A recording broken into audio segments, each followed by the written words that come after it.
drafting. Who do you have? Overall? Overall. Again, whenever Virtus.pro drafts something, they're rarely wrong. Like, that's just how fundamentally sound they are. And with Andorio at the heart of this lineup, again, repping his old team there, I think this is solid, even with the Clint. Again, I want to see the Clint win. So, ladies and gentlemen, welcome to game number 1 in a best of 3. This is the crossover match. Winner moves on to the final stage of the wild cards. A best of 5 waiting tomorrow. Virtus.pro versus the Mongols. All right, so right smack right here in the middle lane. We are already looking at quite a bit of action, right? Pluto and Bobier versus Meiki and Shenlin. Very action-packed already. Now, down to the bottom lane, between the gold lane and Super Igorka, he does, of course, take a couple of hot shots against the side of Rinexk. He will have a bit of a range issue, I will say. Yes, he does, but looking at his emblem set, he just wants to go late. He's rocking a Rupture plus a Weapons Master. So he just wants to build up items. It seems like it's insurance policy to be, right? Yeah, it's matching scaling against the Granger. Zetsu picks a fight against Pluto here. With a quick flicker. He got himself right out of the way even before the turtle spawned up. While down in the middle lane, Shenlin pops to the passive, gets himself some HP back, but he did, of course, pop the Revitalize too, allowing Andorio to pick up a single kill, almost one onto Meiki. Zetsu joined into the fray, only for Andorio to just snap himself right in the face of the Farsa. Get one before he goes down. Amazing decision-making by the Mongols to send over Zetsu to try and stop Andorio, but even more impressive, the fact that Andorio knew he was going to die, so he decided to just lean into it hard and try to kill Mikey, but there is a method to the madness. He's rocking killing spree. So he was hoping that maybe if I get extra HP and extra move speed, I can get out of Zetsu's range, but here we are now. The turtle has spawned and looks like Virtus.pro get this for free. Yep. Absolutely free. The Mongols, even though they have Zetsu at level 5, which is one of the main things that they want as an assassin jungler, hit level 5, then head over to the turtle. But it does seem like in this case, Virtus.pro have decided to kind of blitz down the turtle. They do want to kind of play kind of early though, but in here in the middle, Meiki bursts it down in an instant. Oh, I guess the fact that we just saw the tail end of that execution, the tail end of that sequence, means Mountain Shocker revealing everyone, no one to assist Mikey, and then Mountain Shocker both in Rinexk. Yeah. Protected by Shenlin's AOG. Virtus.pro lets him go. So no problems for them for now. Virtus.pro is currently at about 600 gold lead. Nothing too amazing as for now, but it is definitely going to get them in a pretty good spot, right? With Andorio with 2 kills already rocking the killing spree, he's definitely want to go a little bit more. While in the meantime, Pluto got a little bit too deep into the action with Meiki's ultimate. Nowhere to lifesteal from, with only Boulevard to back him up. Yeah, I think Pluto did bite off more than he could chew. Andorio getting denied the free farm here. The Mongols are trying to give double lane to Rinexk, but the fact that Super Igorka isn't letting that set. Oh, wait, Zetsu? Ooh, I don't know if Virtus.pro knows that Zetsu did not have Shadow Kill. Very slippery though, but it does seem like they wanted a little bit more from Meiki. In fact, if they can force it, they will. Then immobilize onto Shenlin, recovers a bit more HP with his passive, and now Bobier just gonna be dashing himself away, only for the Ogi Shadow Kill to land on the Bobier, and with a flicker, he gets himself right out of dodge. That's literally all of the mobility on the Kimi to deny Rinexk. Hey, flickering in. Zetsu didn't get you, but Rinexk definitely will. The punish from Super Igorka. That's not worth it for Rinexk, unfortunately. So that is 1 kill going over to Super Igorka. Hopefully that he will be able to pop off a little bit more in the early stages once he gets his first item. These marksmen, man. Aggressive. This meta is all about the marksmen. Second turtle coming up. Virtus.pro first to the scene. Mountain Shocker. Andorio final slash. And Pluto stunned down to the ground by the Phoenix as Meiki takes him 1 down. 2 persons staggered together, allowing Zetsu and Meiki going down. Virtus.pro's not looking great for now, or rather, the Mongols not looking great for now, as Virtus.pro takes 3 down and has a turtle too. It's almost unbelievable to think that members of Virtus.pro speak different languages, because that seemed like picture-perfect communications. Andorio just responded to all of the things that's happening. Bobier is punished by Mumu, but the clap back almost immediately by Bad Got.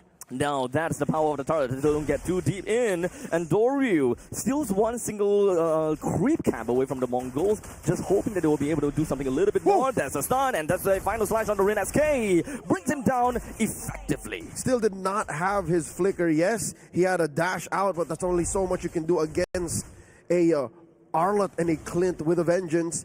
Top lane here gets cleared out by Zetsu. Currently sitting at 2-1 and 2. I wonder what the economy looks like because it's about 2,000 gold in between. Traction post thrown out. Federer strike. Actually just managed to land on the Moo, but unfortunately for the side of Makey, Badcott actually went straight to his face, but his HP is taking and tanking a little bit too much. Now the rest of Virtus.pro moves up to the middle. Of all the teams in the wild card, it seems like Virtus.pro are the ones with the least amount of communications issues. The Mongols, they would go fast, slow. You were wondering what the conversations are like, but Virtus.pro, it seems like they speak one language. That is MLBB. And now Doryu attempting a steal, does get it. Successful Grand Theft Purple. The Mongols now suffers quite a bit of deficit, isn't it? There's about 3,000 gold deficit, and the Mongols is not looking great. They are a more skillable comp on the other hand, so at least if they're able to kind of drag the game a little bit more, a little bit longer, they should be fine. They still have T1. Yep, they have pushed up top, so that is the first structure taken out on the Virtus.pro side, and that's now currently where Super Gorka is sitting. But they haven't taken him down. Boulevard here picks up the Sky Piercer already. Mountain Shocker revealing the Mongols. All right. So the Mongols are exposed, but Virtus.pro are not. So they can just do this. Rotate up the top, take it down, and then reposition to the turtle. Still.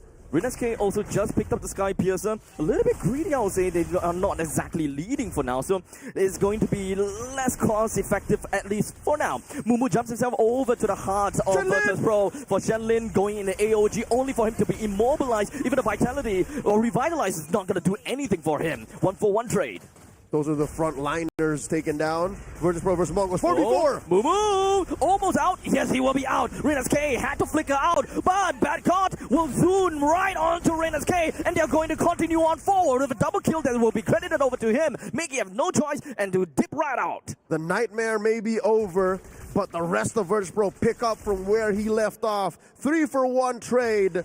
And the turtle still some way, somehow goes to Virtus.pro. I don't know who stole it, all right? I can't tell you that. But I can see Andoryu's retribution did not go off of cooldown. It seems like Boulevard is the one that managed to bring the turtle down with the speeder on him. All right, so nice. Again, Virtus.pro, I don't know if words are being exchanged in these tight sequences, but they're still winning, running through the Mongols, now up by 4,000 gold this time.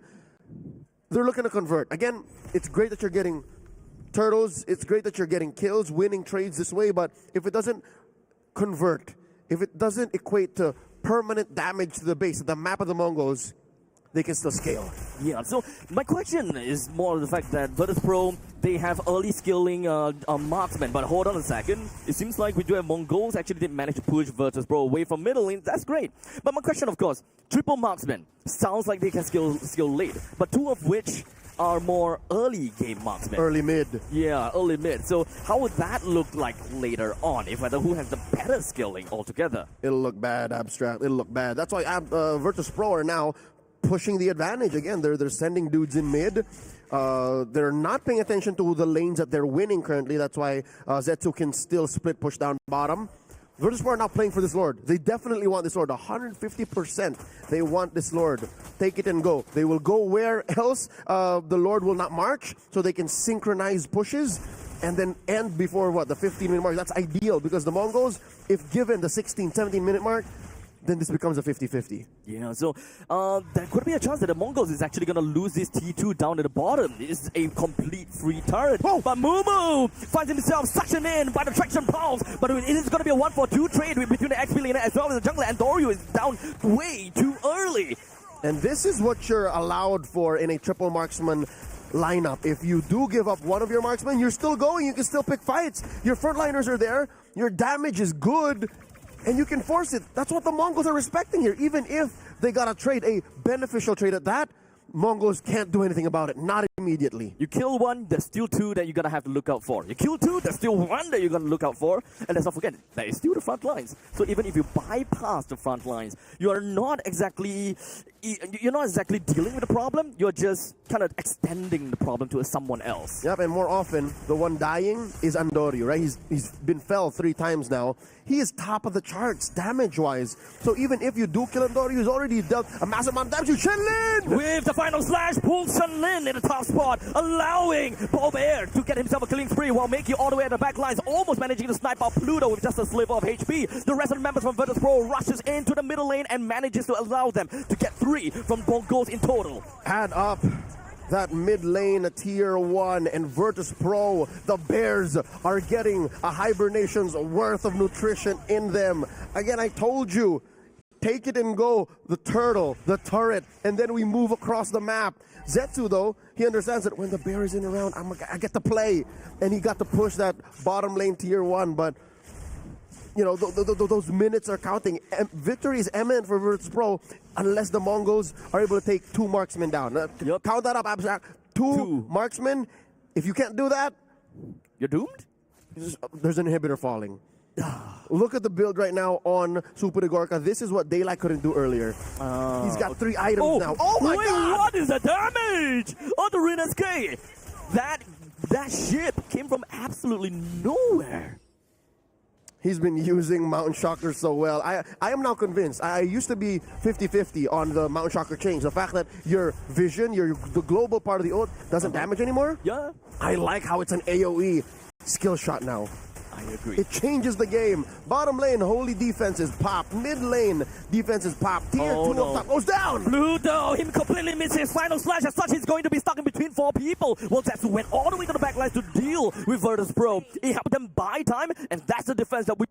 First free kill here for the Mongols. No trade whatsoever. Yes, structures. Yes, holy defenses, but Virtus.pro overextended themselves. If anything, I'll tell you now, it might seem counterproductive or antithetical to a triple marksman lineup, but they can't afford to lose their frontliners. Does that make sense? Like, they would rather lose 1 marksman than the frontliner. Than either Phoveus or Arla. That's odd, but that's just how this lineup works. It's kind of come to the point that you have to have someone to soak up all these damage, right? And the Mongols, they are a draft that still can kind of deal with the backlines per se, right? With the AOG, with the feathered airstrike, with a Hayabusa, they have so many ways to actually have access to the backlines and just deal with them. But take a look at this. Oh, the conceal plus a shadow kill. Rather, the mountain shocker throws out that boat, and the Mongols find him out of place. Pluto does not pull the trigger. AOG! He does not have the flicker as such. He's going to be the first person that might be taken down. He's still going to be in a pretty good spot, but all of them clutch together to ensure that the Ogi Shadow Kill doesn't deal enough damage to Pluto. But in the end, he still finds himself fallen. Deja vu. It's the same sequence, the same results. Pluto down. No one from the Mongols pays the price. Virtus.pro, their timer's ticking.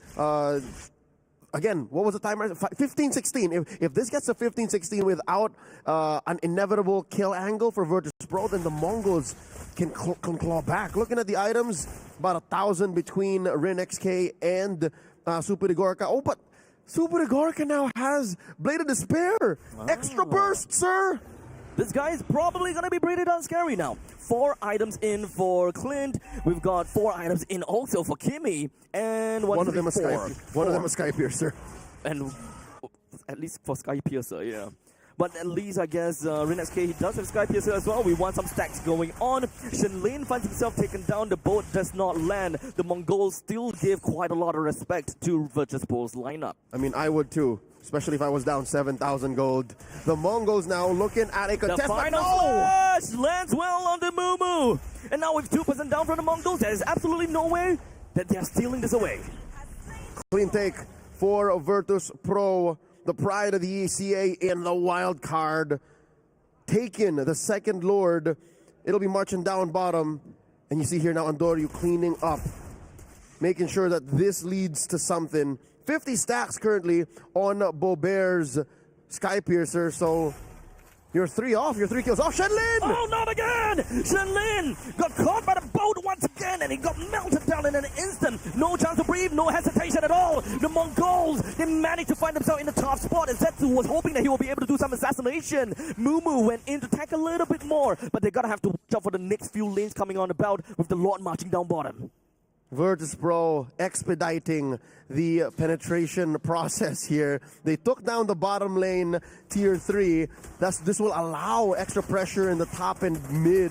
And they're going for Riyadh. He doesn't have the Wind of Nature. Put down a 1 HP. No way! 2 members are all down to a sliver. And in the end, Super Igorka still managed to find a kill down on the make. It has 1 big AoE spell that they don't have to care about anymore. Batcon may find himself taken down on the backside, but we do have the Lord and 3 marksmen focusing onto the crystal. Ladies and gentlemen, Virtus.pro draw first blood at match point. The Mongols, they managed to drag the game pretty effectively, but when it really mattered, they staggered. Too many deaths, or rather, too many singular deaths, which resulted at that final push. They needed to get past a certain threshold. Hearts all over from Virtus.pro. I mean, if I was 1 game away from locking in the best of 5, I would also send some love to everyone watching. But if you think about it this way,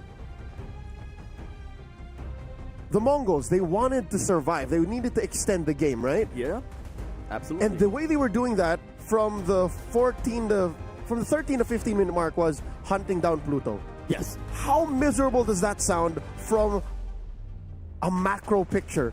We just need to kill the roamer over and over again. Roamers are meant to die. So on a grand scale, big picture wise, this wasn't going to add up to a win either way. Like, they needed to find better wins, bigger wins, and that's almost impossible to do when 3 waves are pushing in from each lane. So what you're saying is they're just delaying the inevitable, right? Yeah. You kill the roamer, it buys you time, but the goal laners are still farming. Yes, full items. It was a game for Virtus.pro to lose. It would be their mistake that would cause them to lose. That's the only way to put it. And again, I don't know if it was mental conditioning. I don't know if it was just Pluto overextending, making the rest of MongolZ say, yeah, I think we can fight. I think we can win. Dude, that was too much damage. You know what I mean? Like, gave them a false sense of security that they could extend. Maybe it's all part of their plan after all. Yeah, which allowed them... He's a very committal hero after all. Yes, which made them overextend. I think that was key here. Even in the defense, Mongols were forced to overextend, and Virtus.pro punished and ended. Pluto always was trying to look for opportunities, right, like this, right? That is their one way of bringing one person closer over to a line of marksmen. This way, the 3 marksmen don't overextend themselves, but only one person, meaning Pluto, overextends. That's all. Yeah. Ladies and gentlemen, another look. Again, this is the 14-minute mark, 14 and a half. This is where I think they get the penetrate. Yes, game ends shortly hereafter. I don't think they make it to 16. It's just pull and pull, right? 15 minutes and 21 seconds seems like the final timing by the end. And I just gotta have to say that this is a pretty impressive game from Virtus.pro all the way through. They showed exactly what they needed to do. They played their early games and they ensured that they know, okay, we have a timer. The only one that we are missing all the time is just roamers. Pluto is just being put in a very tough spot time and time again, but they still have got their win condition. And that's what's difficult. When time is against you, you just can't do anything but say, all right, we'll try again. We'll do better. I don't blame them though. The draft seemed sound. Looking at the Mongols, they were playing to their strength. And mind you, they were playing up against a hero that they beat prior today. They beat a Clint already. But now suddenly in the hands of Super Igorka, Clint wins. Game's a completely different game. It's all about the user, not really the hero, huh? Don't blame the game. Blame the play. Yeah. Something like that? something. I think, yeah. Gideon, how do you feel about the Clint there? It finally wins. It finally wins. Did I think it was necessary? I feel like they were better picks out of there. However, I do agree with you. The player played it well. As an anchor, I felt like when you have a composition that is utilizing like Kimmy, you've got the Yishin Shin on your side, having an anchor is always really nice. And I think Clint was supposed to kind of ground them at the end of the day. The scary part, bad caught. He's supposed to have a bad matchup. He's Phoveus into the CC. He's winning out his lane. He's walking away with more EXP and outscales him at the very end here. I think that was the big difference maker, right? Because Pluto, I'll give it to you. He was looking for plays, but considering the amount of times I saw him flicker Final Slash and completely whiff, I don't know how much you can align it to. Yes, he was looking for a play, and he's found some good plays, but at the same time, he's also made some mistakes. But what's amazing about this is Virtus.pro played to a certain level. They played so clean, they played so well, pushed the envelope so much against the Mongols that even if Pluto misses, there's very little punish. And that's why I think bad caught comes into play here, right? Anybody who continues to try and push the agenda, trying to take that ground, whoever's caught offside, bad caught is able to not only buy that time, but become a legitimate threat that they have to back away. You can see that even Farsa, Hayabusa, all were backing away from this Phoveus. He's like, yo, I don't want none of this mess right now.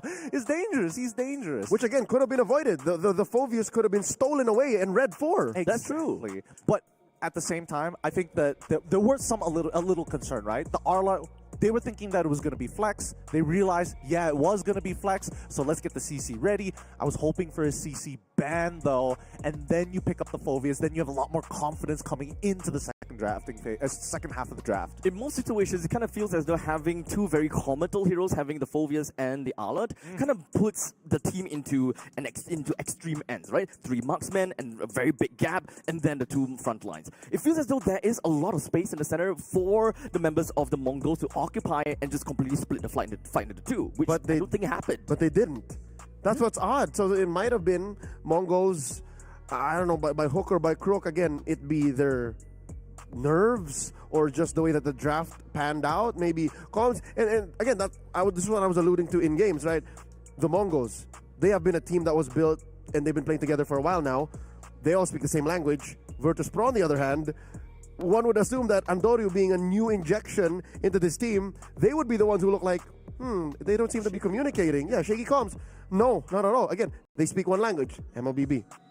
It's pretty crazy how far Virtus.pro is continuing to show us how good they are at the language of MLBB, because I think, again, I cannot sing their praises enough. They seem to be a cut above the rest, whether it comes down to the team fights, their fight IQ, their just natural habits, and I think that Andoryu has definitely shared a little bit of experience with the help of Pluto to kind of get this team up to par, to some, maybe even to a world-class level, which we're hoping that maybe that they were going to show up later down the line. But for the most part of it, that means that the Mongols have to claw their way back. They're going to have to push back against Virtus.pro. How are they going to do so? I felt like they had a solid game plan in game number 1. It looked like the draft could have gone in their favor. Sure, yes, you botched it up, but the early to mid actually not the worst, right? We did see some pretty decent trades. The gap just slowly led up to, well, the final point, right? The game was a 15 minutes game, and there is definitely a certain point in time where the Mongols, they look great, and then just completely shatters. I think that communication is definitely one important thing. I can't help but think that Shen Lin, he's definitely trying to look out for those opportunities for the team and soak up a little bit more, but as a Gato Kacha, you do have the AOG to get yourself out of the danger, but most of the time, this is a triple marksman comp. You don't really have a lot of time to channel that entire ultimate just to run away. It's weird now, given Shenlin's performance in the match prior against Legion, wherein he played 2 Enchanter supports, right? Roamers in Matilda and Estes. Now that he's playing Gatot, a frontliner, like an initiator, a setup tank, it's weird that I like him more as the former. You know, I like him more as the healer. I like him more as the backup instead of being the front line. I don't know how they reconcile that. I think there was a game plan coming into this because, again, let's take in mind that VP, when they have Kimmy in their hands, and I think they knew that the Kimmy was going to go into their hands, how do we deal with this? The mid lane was getting shoved up, and then they go for the invade. the Gatot was there to say no instantly. Didn't even leash his jungler. Cleared up that mid wave, denied them the initial invade as well. I felt like they're a little too strict to their protocols, right? There's not enough fluidity to them at this point of time, which may or may not be why we saw the draft pan out the way that it did. Are we back to their main symptom? What cost them the series in day one? They only know one speed, and that's fast. They were not able to step on the clutch, change gears, and say, yeah, no, that wasn't going to work. I feel like they're bad at cutting their losses, though. It feels like once they're in, they're like, okay, we got to stick the whole leg in. No, even more. Let's throw more appendages in. Let's see how much we can lose. Why are they suddenly in a Saw movie? Hey, I mean, that's what it feels like. That's what it feels like. That's exactly how it feels like. Just, you got to try out. You got to test things out before you actually feel the full level of the consequence. I think now that they've got a bit of a taste of what VP is able to put on that table, I think now it's like, all right, I'll give you a finger at most. The gloves are off, pal. Wait, no. The different image. Different image. All right, but yeah, no, I agree. I think the Mongols have to show us a different speed, a different approach, a different attack, and a different angle. Because it was too honest. It was so clear that they need to get past a certain time frame here in game one. If they don't, they're dead. There was no plan B.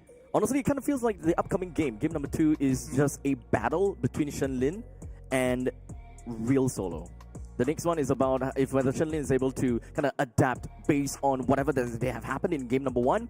As long as they're able to kind of find a way to adapt, maybe kind of change something just so that they don't have to focus so much about timings. Interesting. It's been a while since I've heard a matchup of a rover versus coach. But no, you're right. What are they allowing Shenlin to play? What is Coach Fly Solo letting through that the Mongols can build around their shot caller? Yeah, and I think that as the shot caller, right, there's a certain level of, like, I don't want to micromanage my players, but at the same time, I feel like there needs to be a necessity of, like, we need to figure out the clear image of what the shape of the fight looks like. Like Absash said, there was a lot of middle ground where nothing was kind of happening here for them, right? They were looking for that space, but it looks like we might just head on into the second game's draft in just a little bit. Look at that key, that qualification spot that everybody is looking for, Abstract. This is what they are looking for, and only by tomorrow, someone will take this key back home. When are we going to get to the home? Well, not back home, but at least to the group stage. To the group stage, yeah. I'm hoping at the very least next year, 2 keys are going to be given away. Hey, with that being said, the draft has begun. I'll leave it to you, both Leon as well as Abstract. Please take it away for game number 2. All right, right off the bat, what we have here, okay? Well, we do have the Uranus, we have the Yi Sun Shin, Matilda, and the Baxia that's already been taken away. Not too much of a difference as compared to what we have seen in game number 1. And like I said before, Shenlin kind of like the mind behind the entirety of the Mongols. We still don't have the Franco being taken away by VP just yet. And the question is whether VP is going to respect the possibility of the Franco popping up. Or perhaps, back at it again with the Enchanter supports. Fair enough that Mongols are banning 3 Andorio heroes. We're back to this. That is true. We're back to this. Uranus, Yi Sun Shin, and Lancelot. Now, Virtus.pro, I think, you are onto something. Because again, there goes those 2 still are Shenlin picks, except for the 3rd. Except for that Kimi, huh? That is a Mikey pick. What does it leave for the Mongols? Katia out there. 1-1, yes. But isn't that just Virtus.pro saying, yeah, okay, let's Farsa. Bober can Farsa. Farsa is available. I mean, that is definitely one thing. If they do not want to look out for the Farsa, we can still... Oh, Farsa Phoveus. I think Phoveus gotta have to be one of the main priors for VP, right? It's just kind of... It feels like a little bit of a too dead of a giveaway, isn't it? Here's what's hard to say. If they Farsa Phoveus, well, obviously not that anymore. With the Fredrin. If they Phoveus here, if they Phoveus here, CC is gonna show up for the Mongols. Okay. So if anything, it gotta have to be a R3 pick, right? If they want to Phoveus, it has to be an R3 pick. So at least they can ban it away. They're not jumping the gun yet because they know that they can get punished. So yeah, Virtus.pro answer with a Fredrin and Zushin. And you know what's scary about these drafts like this? And you know, with these high-intensity situations, you might get swerved by an Angela. Because still, look, Fredrin and Zushin, like, it's very Angela-able. It's okay. For me, I feel that the scary part, it really just boils down to the fact that both a Juicin Fredrin opening is super standard, right? You can't go wrong picking these two. It doesn't exactly tell the opponents how I want to play. Also questionable. Why would you run a Fredrin into a 1-1? The 1-1 almost always eats the Fredrin for breakfast. Lunch or dinner, depends on what time you're watching this. But wait, Lucas, an early Lucas. Okay, last time we saw Lucas that really did something here in the wild card was in the hands of Dawn in the EXP lane to ruin a Uranus. But here it's just picked up here, just blind. I think it is fine per se if they're still looking at a bruiser Lucas, but as you mentioned, it is kind of feel like it's jumping the gun in some sense. I don't think that we will see any possibility of a flexible Lucas. I mean, I'm open to interpretations, but definitely not a Lucas jungle anymore. Right? No, I'm also just as confused as the next guy. Who's the next guy? Boulevard. He's just staring into space here, like wondering what's going on.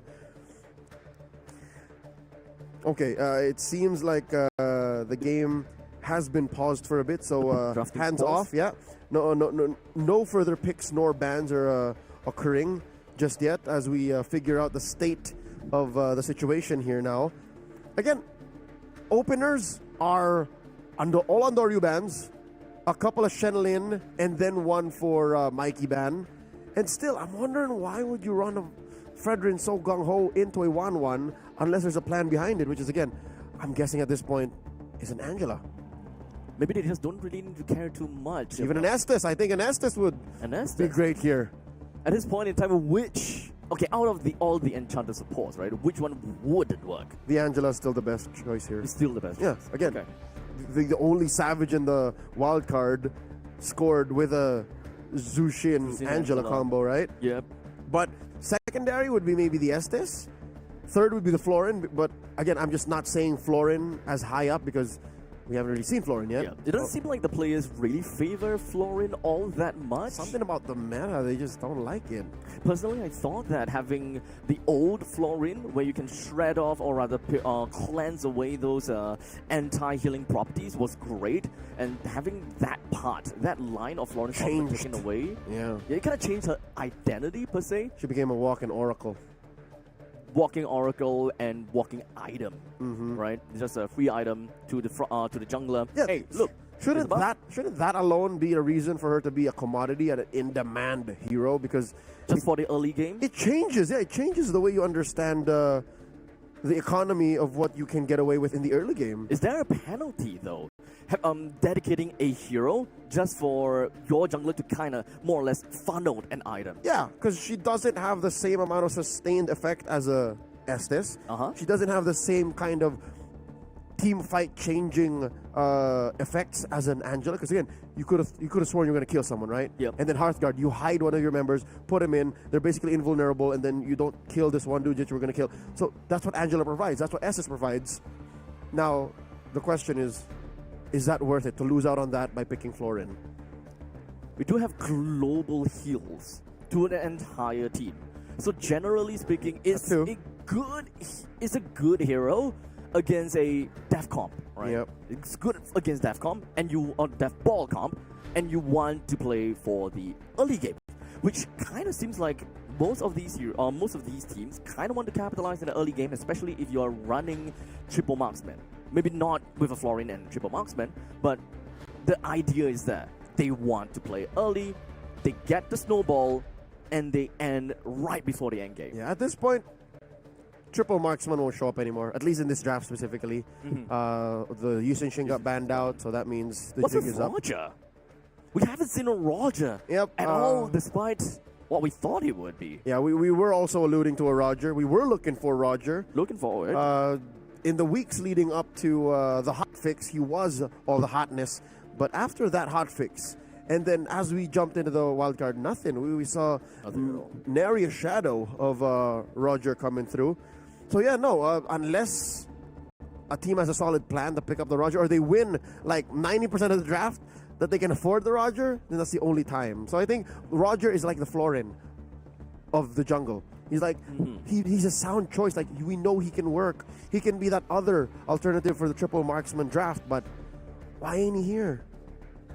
Both the jungler role and the roam role currently have a wide pool of heroes. Yeah, what's funny is we saw Uranus jungle first a couple of times. Yeah, so what exactly is going to be the deal, at least, for these teams, right? We don't have got some of these enchanted supports. In fact, yeah, it's funny how we see Diggy first rather than to see a Florin first. We saw Lilia lose first, too.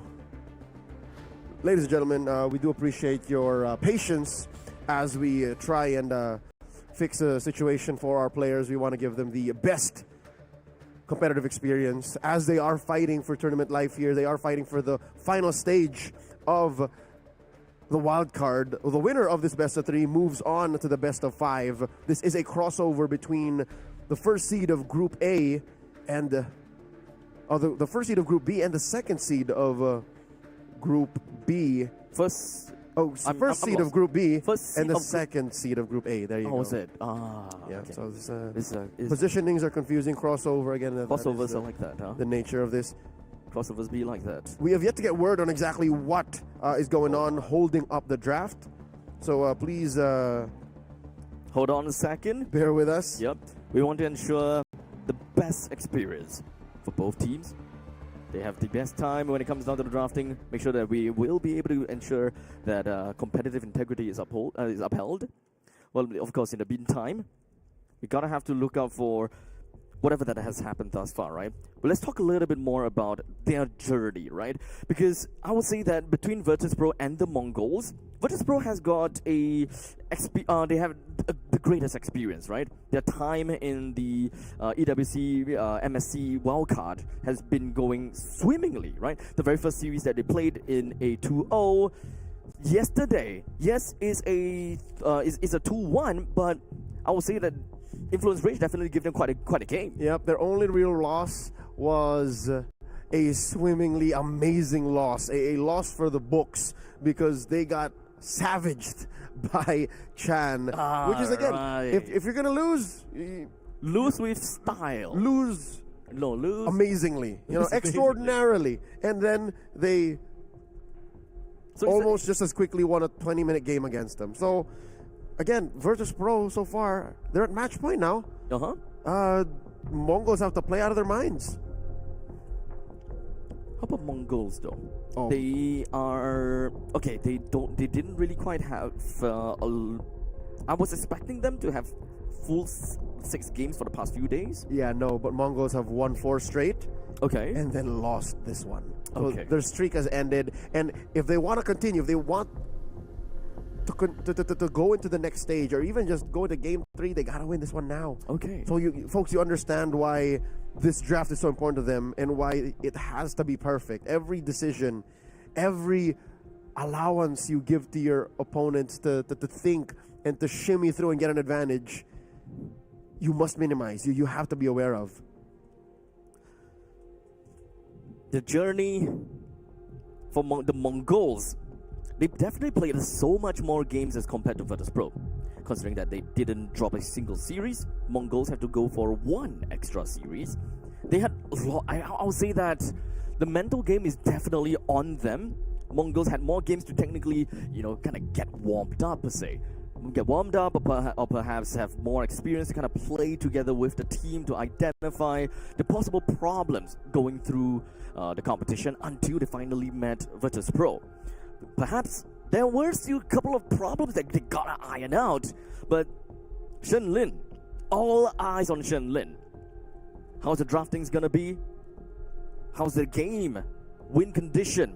How is he going to be the captain of the team in order to work in this party of 5? One can imagine the pressure on Shenlin. Again, his Gatot Kacha wasn't as advertised in game number 1. They did try, and it was such a far cry from his performance on the Estes and Matilda earlier. So yeah, no, I'm wondering if that is a legit direction for game 2, is to shake it up, pivot on the fact that, hey, maybe against a team like Virtus.pro we have to be able to flow.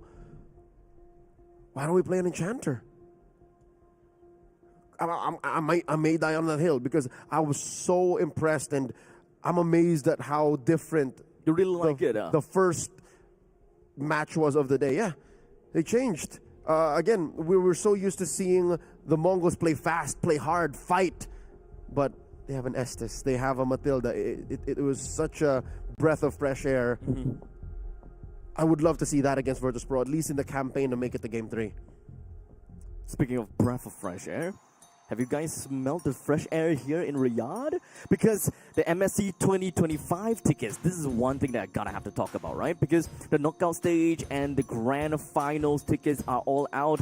MWI 2025 is free for everyone too. So if you want to make your way down to Riyadh, for everyone that is down at home, come over to Saudi Arabia, Riyadh, take a look at your tickets, take a look at MWI 2025, which is actually going to be happening in a few days, actually. How many more days? I could imagine that some of the athletes competing in the MLBB Women's Invitational are on the way here, if not mid-transit, have already landed, because they will be competing in just a couple of days, as well as the talents. So yeah, folks, watching at home, if you are in the area, if you have free time, it would be awesome to see you guys here in the studio, in the stadium, as the best of the best in the realm of women's MLBB compete for the chance to be called MWI champions for 2025 here at the Esports World Cup. I have gotten word from producers and from the marshals down at the stage that they are recreating the lobby. Yep. Given that there was a little bit of a hiccup going into the draft midway through, we were, as a recap, at blue 2 and 3. Blue. Last we saw. Oh, okay, yeah. Blue So 2 we and 3 were kind of picks. looking at the third pick, right? Yeah. We are looking at R3 being the next pick. And so far, what we have for the red side, for the MongolZ, right? Yeah, the MongolZ, we only have the Fredrin and the Jusin. Oh no, that's Virtus.pro. Oh, that's Virtus.pro. Okay. Yep. Okay. The Mongols opened up with 1-1, and then Virtus.pro answered with a Zushin Fredrin, which again, I'm gonna let him cook, but I don't know why that is what you run into a 1-1. There's a breadth of attacks that you can do. Instead, they tease us with what could potentially be an Angela opener. But it still doesn't really stop the, or rather doesn't really tackle the question, right? Where the Fredrin is ultimately that one guy, the big guy that gives off free witness exploits. Exactly. The 1-1. It's so counterintuitive, right? Like, why would you run it into a hero that eats you up alive? Yeah, that's what I. Yeah. You said it's not. Or right? lunch. I mean, or dinner, or supper. There is a way around this, but this is a long shot. But that means that we won't see the Angela roam. Because we kind of seen how Zeta Division kind of deal with the problem with their Masha, wanting to go over to the back lines and kind of tackle that directly. So, well, as long as the Masha's open, then yeah, that is a definite answer. But what if I'm the looking at Masha? Chip. What if the Masha gets answered? How about Chip? If They can the chip. Fredrin is a problem, or rather, if the Fredrin doesn't want to be that at the bottom of the pecking order because of the 1-1, then at least what we have is a concealed Chip, jumps over backline, drop portal, and boom, your 1-1 have the opponent's 1-1 can't maintain a composure. They have to focus on running, managing themselves out. Can they pop those weakness points during that heat of the battle? Something to consider. But now we have successfully recreated the draft. The lobby is solid and safe. Now we open up again with the same picks as mentioned. The 1-1 opener for the Mongols, while Virtus.pro answers with the Fredrin and the Zushin. Now the answer. What do the Mongols put together here? Again, we did mention that they should be picking Phovius here, lest they allow Virtus.pro to pick it in red 3. Also, something to consider would be, how do you respond to the Angela without banning it in the first, in the second phase? Here's the Arlot. Likely going into the hands of either Mumu or Shenlin, and the Mikey gets the Zetian. Okay, so something a little bit different with the initiative of picking the Zetian first. Most of the time is only because of the fact that we are looking at the combination between Yi Sun-shin and Zetian, while or the other situation, you see a Farsa being picked on the opposite side. Okay, pick up a Zetian for myself just for a free negation of the feathered airstrike. Which is nowhere to be seen anymore. Yeah. Because there's already a Zushin. So this is completely different. Yeah, no, It's a completely different idea. It's literally investing in the global ult, the Fury the Phoenix, and I guess just lane presence. The answer from Virtus.pro, I told you. There's the Phoveus again. It answers not just the 1-1, but even the Arlot. So now you question the Mongols' priorities. Like, why this early? The 1-1 this early. Okay, so at least... Okay, so it's kind of like a tit for tat. So 1-1 deals with Fredrin, but the Phoveus deals with the 1-1. In the meantime, Mongols, they do have the Arlot that can go over to the roam, so at least you can still pick up a CC if you want to, but that is dependent if VP takes it away or not. And you're also allowing so many ways to proc Infernal Pursuit, like whether you gank the gold lane, the 1-1's there. Oh yeah, double dashes, right? Hop in, yeah. And then the dash-in from the Vengeance Marks on the Arlot, wherever the Phoveus goes, he sees dashes everywhere. Virtus.pro banning in the second phase, first stop, Shenlin's Franco. They're attacking Rome. Again, they don't trust that this Arlot is going into EXP or Rome. Yeah, I mean, even I myself wouldn't believe that it's a Rome Arlot, knowing that it's kind of like a Shenlin's call. Technically speaking, Arlot plays a vital role in setting up for teamfight. However, there must be some other possibilities, and you of course did mention and try to support something that could go to either sides, VP or Mongols, with a higher want, right? A bigger want from VP to actually pick up the Angela for themselves. But that also means that I guess VP, would they actually put so much bans onto Shenlin? Again, why not? You alluded the battle between Coach Fly Solo and Shenlin. So why not? Again, could this be a Estes, a Florin, none of the above, gentlemen? And ladies in the stadium and watching at home, it's an Akai, which is again as solid a ban as it could be, because that also has seen fringe play in Rome. This is one of the... I think that this is also one of the games that Mongols have played against or played with, right? I don't think it was Mongols himself that picked it. But regardless, having an Akai taken out... Could also be played in the jungle. So that's a solid pick. It's been a long time. Yeah. So, Virtus.pro, they throw out a shot in the dark and just ban out the Akai to make sure. While the Mongols ban out another choice here for Super Gorka, the Irithel. Does leave the Granger open, does leave the Clint open, if that's the direction we're going here. Virtus.pro, red 4 pick, what's it going to be? This blind pick coming in from VP, they're lacking of a gold laner and a roamer. I would say that securing a gold lane does sound nice. The Granger is currently missing from all of that. As such, there we go. It is a pick for Super Igorka. Abstract, the jig ain't up. Like, they're not sure yet if they're going for the Angela lineup because they don't have to. Yep. But looking at the shell, looking at the first 4 picks, it can still indeed be an Angela lineup. In fact, you would really love it. I think even for them, they would love it. So Mongols, they gotta have to think about this. I'm pretty sure it's an idea. It's a thought in Coach Buyo's mind. Like, not materialized just yet. Yep. Until the last 2 picks. He's looking over Mikey's shoulder saying, hey man, Angela's out there. What are we doing? Shenlin, you wanna? They pick up the Angela for them. Oh! Another debut pick. Welcome to the wildcards. Baratadetna plus a Diggy. Okay. So Shenlin heeds our words. He's playing another enchanter. I don't know if the boys of Virtus.pro are ready for this. Oh wait, doesn't that mean that VP, the reason for VP to pick up an enchanter support to answer to this babysitting service in gold lane? Yeah, because it doesn't matter. Like, if you play a healer or like an Angela or something of the like, you deny much of the utility of a Diggy. You just lean hard into a fight. Like, you don't care oh yeah, there's choices here, right? You totally dodge it, which is the former, or you overload it. But overloading it now doesn't make sense because there's not enough.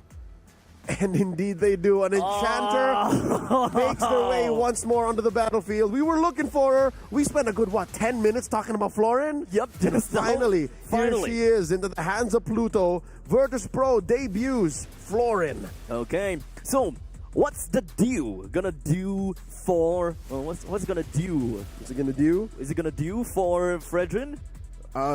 Or if you want to hyper funnel into Super Igorka? I guess you could. But that is also mean that it is a 2-1-1 game. Yeah, but truth be told, Pluto can be anywhere. It can be. Pluto can be anywhere to impact this fight. I would assume that he will want to answer to the problems in the gold lane, or else Super Igorka is just gonna have a really tough time just dealing with 2% alone.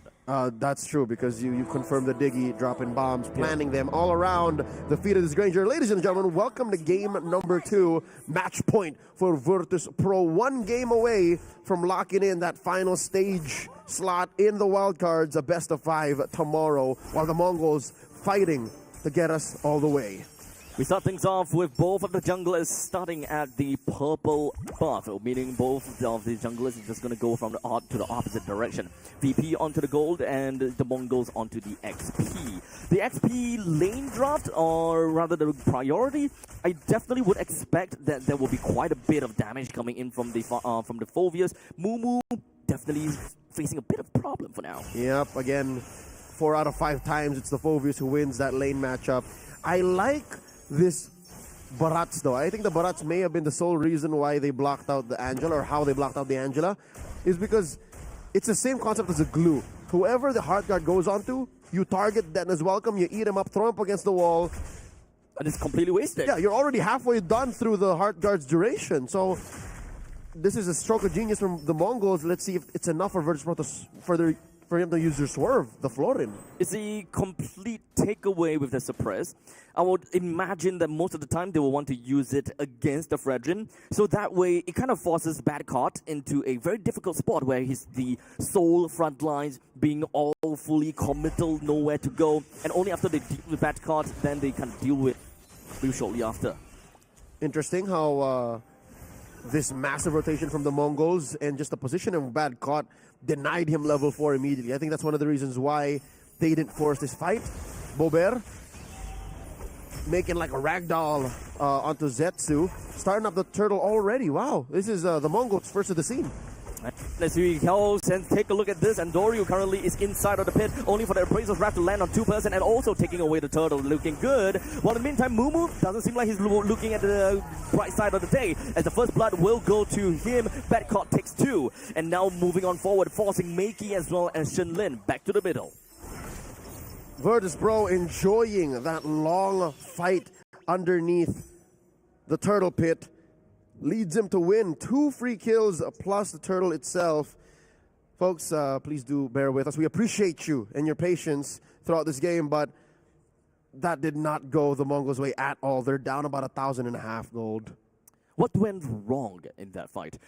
Both of the roamers are technically out of it since they can't exactly use their ultimates. So this really just relies on to the roaming trio minus roamer's ultimate. The ideal damage from the Mongols in a situation like that would come from those stomps on the Barats, right? I think he was a small Barat, yeah, exactly. Right? He was tiny, so it went by too fast. Weirdly enough, it went by too fast, and there's not much damage yet on Mikey. Because I would assume that Mikey being slightly off, but within firing range of this fight, is the other way that they're getting damage on. Imagine spamming the 1 and 2 off of the Zetian. So that's their win. They did not get either of those things.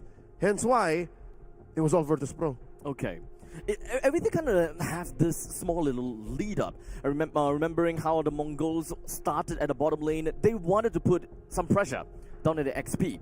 And their progress over to the mid lane is a very slow moving dinosaur, right? The Barats walked all the way throughout from the bottom to the mid, the river lines. That was a very slow walk. And you are dealing with a Jusin. By the time he made it to the mid lane, he kind of your positioning is still in jeopardy. Yes. You're not even controlling your own trajectories, which is why in the past I'm looking at 4 years ago, Barat is often paired with not a Diggy, but a Rafaela. Oh, Rafaela. Yes, because for the movement speed. It speeds you up. Yeah, there are worlds. There were matches wherein it was yes Barat's Estes. I'm looking at what M3 Blacklist, right? In Singapore, Barat's Estes. This was a legit combo. That was big. Yep. Funnily enough, Isan Shin was also meta at the time. So yeah, no. But what resulted from that, and even in the days prior, Rafaela was also meta. It's because it allows you to speed up, so you're not as compromised in your positioning. I'm guessing that's something the Mongols didn't care about because they kind of felt and knew that VP wanted to fight anyways, and they weren't wrong in that. It's just, I guess they saw more value in the Diggy. All right, so ladies and gentlemen, false alarm. We are working this out once more. The game has been paused once again. At least this does give us time to digest the map positioning, right? All the heroes have respawned, and we're seeing Virtus.pro not giving any ground. Like they're what, half health? A good chunk of them, but they're not moving. They're not recalling. I mean, to be fair, they are kind of ahead for now. I would say that VP, they're gonna have to play the game, and especially with the fact that they have to do Andorio at level 6 and all, they can definitely get somewhere. 2 kills for themselves, 2 minutes and 50 seconds in, and what's more impressive is the fact that they are more than 1,000 gold away from the Mongols. 1,500. Super Gorka, first building his Hunter's Strike. I guess one of the main problems that Virtus.pro have to deal with is the sheer damage and the low opportunity cost that the Diggy has to just rain down these assaults, these nukes, if you will, onto Virtus.pro's front line. So that explains why exactly Boulevard is always low. I think that one of the scary thing about the Mongols is how they can chain their skills. But hold on a second, Shenlin. Doesn't seem like he will be able to see the light of day. A very aggressive stance from the side of Andorio. Okay, they weren't expecting that kind of a rotation to come through. Suddenly, Super Gorka's part of the fight. That's the burst that Shenlin wasn't expecting. Honestly, I didn't really quite think that the gold laner was engaged in the battle this early. Yep. And now Makey even having to expand that flicker, and unfortunately, even when it comes down to the time journey, but all of that is completely for naught, as Makey still went down. 1 for 1, it's a wash. Traded out for bad caught down bottom. I'm glad that we caught a bit of that exchange, given it was a 2v1. Now the turtle spawning in the same spot. This does allow for Virtus.pro to take advantage of their innate lead right now, which is, again, still sitting at about 1,500, almost 2,000. A lot of pressure up top, but Virtus.pro will just continue to blitz. It seems like the Mongols is facing the very critical problem that every comp that plays a enchanter support gets is the fact that they don't have control over the map. They can't see what's going on. But as for now, in the middle lane, it does seem like Mumu will be able to land a pretty good final slash, allowing Zetsu to get the kills down on the bad card. As Mumu continues to go on and push Boulevard over to the right side, forcing Pluto and Andorio all alone, kind of dealing with the rest of the Mongols. Missile expert. I think that is going to be key for the Mongols' clapback. You saw how it dispositioned everyone from Virtus.pro. They weren't ready to be that close to the turret. Yep. So save for the moments we're past turrets and turrets have fallen. Virtus.pro have to watch out for that. The Mongols can use that to their advantage. And I think that is what I was trying to get into, right? The moment Shenlin actually managed to kind of get the get his time to wind on to one person, then that's great, because Zetsu can always lay on top with the rockets. And this is always going to be a problem as it repositions Virtus.pro, and then from that point in time, Mumu can also reposition. So many repositioning, which will end up to make you the Fury of the Phoenix to finally lock them into that final position. Yeah, I guess that does become the final question, right? Like, what do you do with all this disruption? What do you do with all of this repositioning of your opponents, but you yourself aren't sure, because Virtus.pro, they just have more reliable damage. Save for these bombs, Virtus.pro are the ones who are clapping back. Look at this, they catch Zetsu. There's a taunt going all the way through, and it does seem as though even when the Detona's welcome, that doesn't really do too much, as Boulevard is just going to be working onto the Purify, but unfortunately in the end he will still go down, and Dorio doesn't have a lot of HP to work with, but it does feel like RNSK, he's not looking in a good spot, but he managed to hop himself away. Mumu slightly misses and wasn't able to clip anyone. When it comes down to the final slash, Virtus.pro walked away with only a single casualty onto Super Igorka. That is a losing trade. You want Super Igorka to survive, you want Super Igorka to keep farming. Yes, he is 1,000 gold ahead of RNSK, but truth be told, if you take down Zetsu, the Mongols are fine with that. He's a utility jungler. He does miss out on this turtle here. Bad caught by Shenlin. What was the damage? From absolutely nowhere. No more Diggy for now. It is going to be a free turtle once again for Virtus.pro. The Mongols constantly just losing the edge down the river line. Absolutely nothing at the 50 line. That's about 2,000 gold still between these two squads. Super Igorka back to the farm. Despite all that's happened, Super Igorka is still up on EXP and gold. So Virtus.pro can rest assured that unless the Mongols do this, look at the pressure that they're sending over down bottom, then they can just control the rest of the map. They can control everywhere else they decide to send their troops to. No. We really gotta have to look out for the amount of stacks that Zetsu have. Because it seems as though the way that the Mongols want to play around by opening up the map is sending Zetsu to open instead. As such, there's not a lot of creep camps around, which is exactly what Virtus.pro is doing, right? As long as they see a creep camp, they clear it out, Zetsu won't be able to uphold his stacks. And if they happen to find Zetsu, that's exactly what they will do. They will go straight in on the Zetsu, and they will do whatever that they can to bring him down as much as possible, only for Virtus.pro to find themselves in a very tough spot. 2%, it doesn't seem to be looking good for the side of Virtus.pro. They managed to bring down the T1 turret down in the bottom lane with all 4 members from VP, still being really happy, being able to bring Zetsu, Shenlin, and RNSK down. Bad God is such a bad boy. You see what he did? He got a double again. And they held onto Andorio for so long. These blooms, the ult from Pluto is just changing the tempo of the fight. When you could have sworn you were going to kill 2 members of Virtus.pro, here they are suddenly, boom, healing out of nowhere.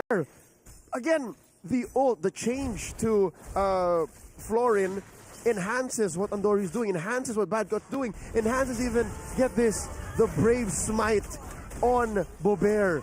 So that's what allows them to thread the line between life and death. It's like a little baby Netherrealm. Baby Netherrealm. It's kind of a tough call for the Mongols if they got a little bit too close into Virtus.pro. It feels like Diggy doesn't really have a home to be in, right? If he stays in the front in order to save someone with the time journey, but let's hold on thought for a bit because the time journey is just going to be used immediately. Dana's welcome is just going to be eating up on over to the side of Bad Cop. They're all the way in, but he's still managing to find a kill down on the Shenlin. Pluto's going to be next together with Bad Cop. RNSK is having a really good time. Well, in the meantime, the Appraisal's Wrath kind of lands, but it didn't really quite do too much over to the side of the Mongols. Mickey finds one, and Andorio walks away with yet another. That's a 2-for-3 trade, definitely in favor for the Mongols. The Mongols finally find a window. They clap back through Virtus.pro, not paying as much attention to RNSK.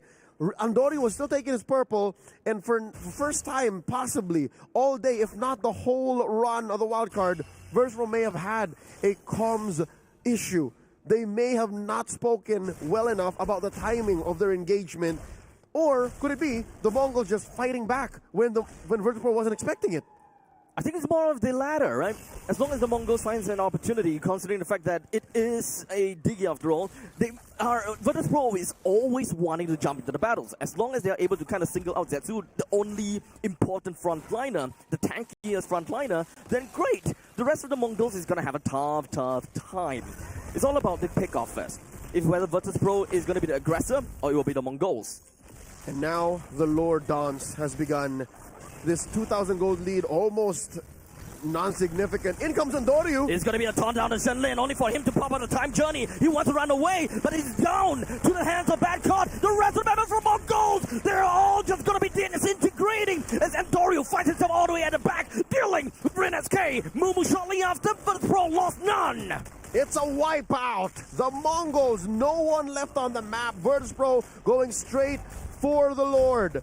That is how Virtus.pro wanted that last team fight to go. Yes, Shenlin did die. Yes, he did get to use all of his resources. Yes, RenXK did take to the skies, but here's an instant replay. Shenlin first to go. Mikey next. No free nukes. And then eventually, the rest followed. Because again, Enchanter lineups are very synergy specific. It's not like triple marksman where you lose one, it's okay. Virtus.pro, they found the window where in their synergy worked better. Where in their synergy trumped MongolZ synergy. And in this Enchanter versus Enchanter-centric lineup, Virtus.pro with the small lead. I guess I wasn't so sure where the economy was, right? It looked like it was a small lead. 2,000. I guess that was worth it. Okay, a good chunk of it is on... Good chunk of it is on the gold? Super Gorka? On Super Gorka, yeah, but isn't Badcott the one dealing the most damage? I think the bad card, yes, because of the fact that it is a choke point. Everyone is together, allowing the bad card to do a massive amount. And speaking of which, this is no longer that choke point that we were talking about. As such, the fight is just going to be going all the way around with VP getting the first kill on the Zetsu. Shenlin, Rin, everyone from the son of Team MongolZ! They're all slowly disintegrating. VP, they will take this fight. They will take the crystal. They will send the MongolZ home. A dominant sweep by the Bears of the EECA, first to the finals of the wild card.